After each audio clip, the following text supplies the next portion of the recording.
Gorgons and hydras and chimeras, dire stories of Seleno and the Harpies, may reproduce themselves in the brain of superstition, but they were there before.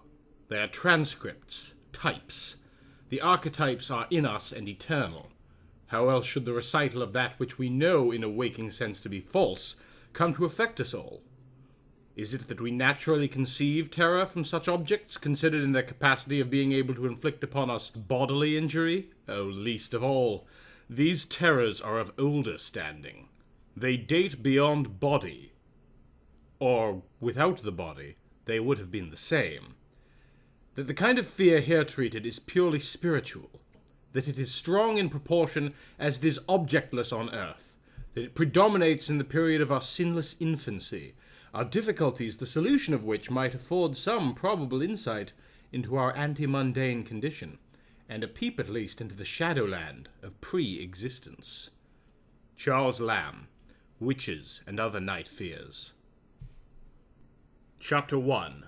When a traveller in north-central Massachusetts takes the wrong fork at the junction of Aylesbury Pike, just beyond Dean's Corners, he comes upon a lonely and curious country.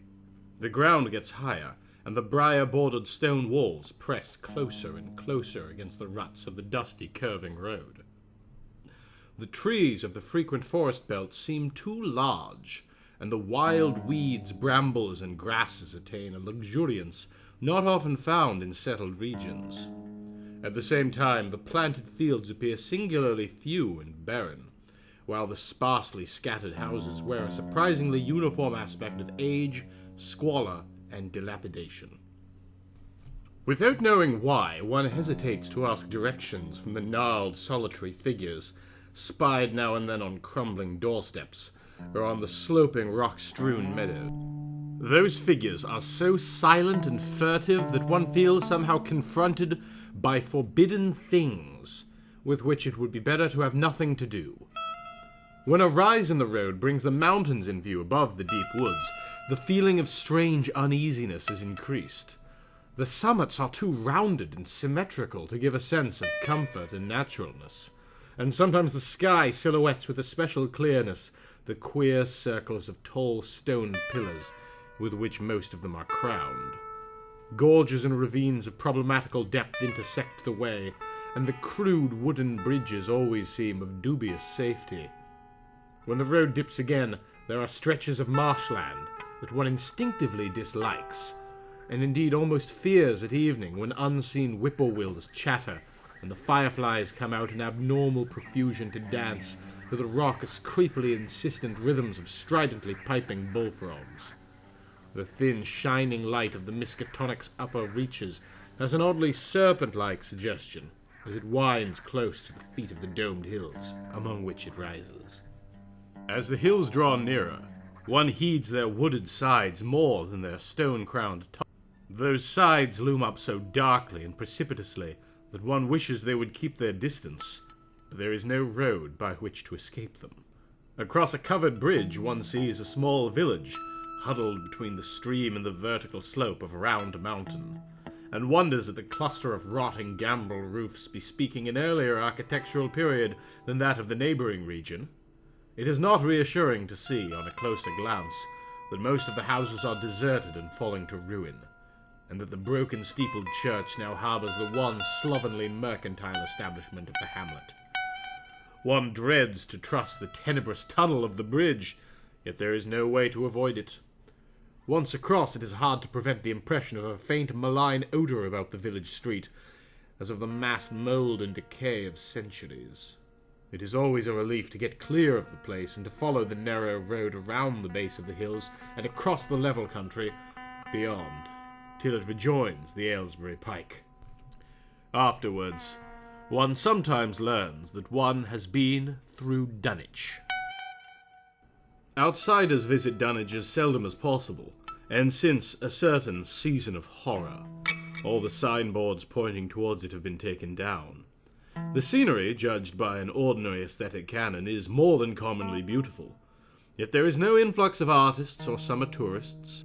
2 centuries ago, when talk of witch blood, Satan worship, and strange forest presences was not laughed at, It was the custom to give reasons for avoiding the locality in our sensible age, since the Dunwich Horror of 1928 was hushed up by those who had the town's and the world's welfare at heart. People shun it without knowing exactly why. Perhaps one reason, though it cannot apply to uninformed strangers, is that the natives are now repellently decadent, having gone so far along that path of retrogression so common in many New England backwaters. They have come to form a race by themselves, with the well-defined mental and physical stigmata of degeneracy and inbreeding. The average of their intelligence is woefully low, whilst their annals reek of overt viciousness and of half-hidden murders, incests, and deeds of almost unnameable violence and perversity. The old gentry, representing the 2 or 3 armigerous families which came from Salem in 1692, have kept somewhat above the general level of decay, though many branches are sunk into the sordid populace so deeply that only their names remain as a key to the origin they disgrace. Some of the Whateleys and bishops still send their eldest sons to Harvard and Miskatonic, though those sons seldom return to the mouldering gambrel roofs under which they and their ancestors were born.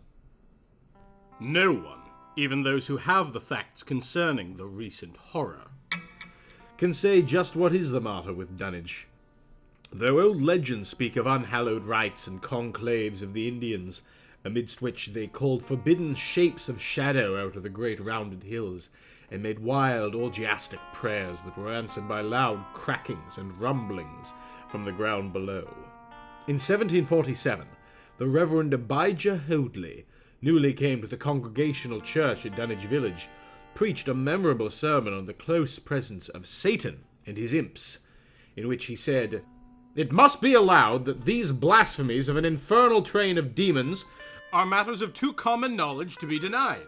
The cursed voices of Azazel and Buzrael, of Beelzebub and Belial, being heard now from underground by above a score of credible witnesses now living. I myself do not more than a fortnight ago catch a very plain discourse of evil powers in the hill behind my house, wherein there were a rattling and rolling, groaning, screeching, and hissing, such as no things of this earth could raise up, and which must needs have come from those caves that only black magic can discover, and only the devil unlock." Mr. Hoadley disappeared soon after delivering this sermon, but the text printed in Springfield is still extant. Noises in the hills continued to be reported from year to year, and still form a puzzle to geologists and physiographers. Other traditions tell of foul odours near the hill-crowning circles of stone pillars, and of rushing airy presences to be heard faintly at certain hours from stated points at the bottom of the great ravines, while still others try to explain the Devil's Hop Yard, a bleak, blasted hillside, where no tree, shrub, or grass blade will grow. Then, too, the natives are mortally afraid of the numerous whippoorwills, which grow vocal on warm nights. It is vowed that the birds are psychopomps, lying in wait for the souls of the dying, and that they time their eerie cries in unison with the sufferer's struggling breath. If they can catch the fleeing soul when it leaves the body, they instantly flutter away, chittering in demoniac laughter. But if they fail, they subside gradually into a disappointed silence. These tales, of course, are obsolete and ridiculous, because they come down from very old times. Dunwich is indeed ridiculously old, older by far than any of the communities within 30 miles of it. South of the village one may still spy the cellar walls and chimney of the ancient bishop house, which was built before 1700, whilst the ruins of the mill at the falls, built in 1806, form the most modern piece of architecture to be seen. Industry did not flourish here, and the 19th century factory movement proved short-lived. Oldest of all are the great rings of rough-hewn stone columns on the hilltops, but these are more generally attributed to the Indians than to the settlers.